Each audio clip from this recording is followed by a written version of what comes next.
किसी गांव में एक पाखंडी साधु के वेश में रहता था। वह लोगों को भविष्य की उल्टी सीधी बातें बताकर ठगता रहता था। अरे वाह दीनू वाह। तुम्हारे जैसे किस्मत तो लाखों में सिर्फ एक को ही मिलती है। तुम ज्यादा चिंता मत करो, जल्दी ही तुम्हारे हाथों कोई गुप्त धन लगने वाला है। क्या? गुप्त धन? लेकिन ज्योतिषी जी, क्या आप मुझे बता सकते हैं वह गुप्त धन मुझे कहाँ मिलेगा? ये तो मैं नहीं बता सकता। यदि मैंने तुम्हें उसका पता बताया तो वो धन तुम्हें कभी नहीं मिलेगा। अरे ज्योतिषी जी, क्या आप दीनू की ही किस्मत देखते रहेंगे? कुछ हमारे बारे में भी तो बताइए। आखिर हमारे भाग्य में क्या लिखा है? हाँ हाँ देखता हूँ भाई, जरा ठहरो। अरे दीनू, तुम जल्दी से दक्षिणा दो और जाओ अपने गुप्त धन की तलाश करो। हाँ हाँ हाँ हाँ, ये लीजिए ज्योतिषी जी। इस प्रकार वह ब्राह्मण एक एक करके सभी को ठगता है।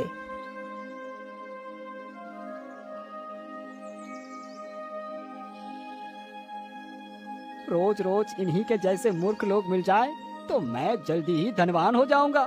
चलो अब घर चलता हूँ।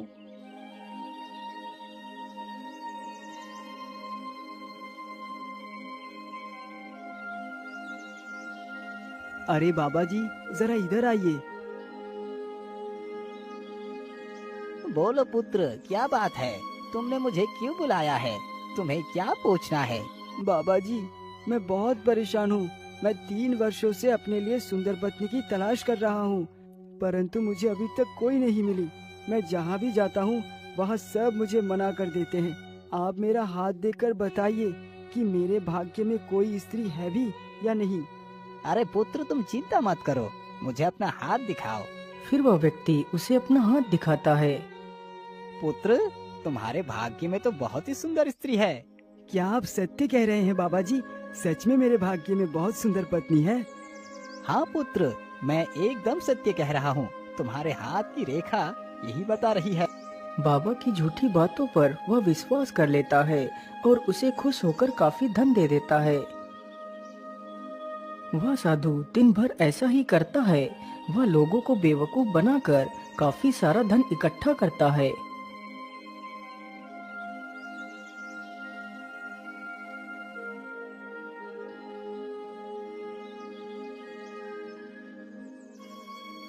सुबह होते ही वह सिक्के बदलने के लिए चल देता है।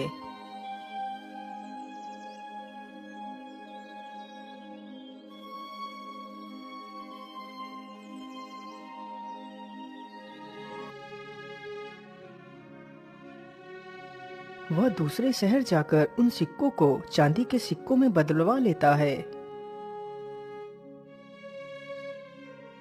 1 2 3 4 5 6 7 8 9।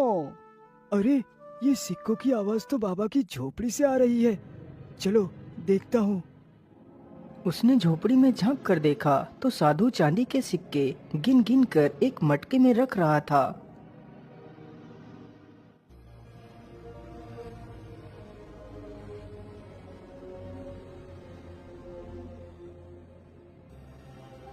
अरे, इन बाबा के पास इतने सारे चांदी के सिक्के कहाँ से आए?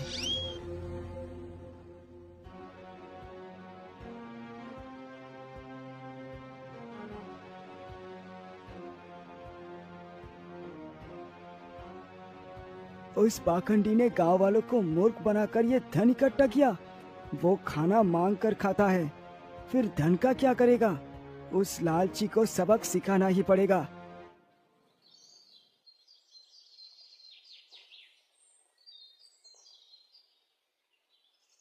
अगले दिन वह सुबह ही उस साधु की कुटिया पर गया। अरे बाबा जी, बाहर आइए। अरे बाबा जी, बाहर आइए। बोलो छज्जू, क्या बात है? तुमने मुझे बाहर क्यों बुलाया है? बाबा जी, मेरी पत्नी चाहती है आप हमारे घर आकर भोजन करिए। ठीक है पुत्र, मैं अवश्य आऊंगा। फिर वह वहां से चला जाता है।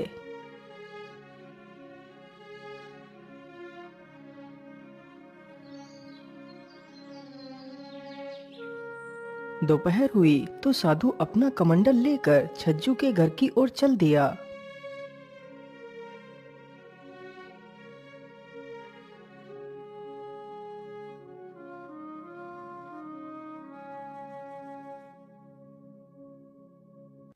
आइए महाराज, धन्य भाग्य हमारे जो आप हमारे कुटिया में पधारे।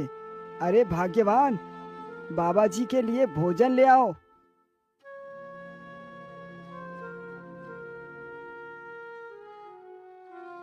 साधु ने भोजन करना शुरू कर दिया।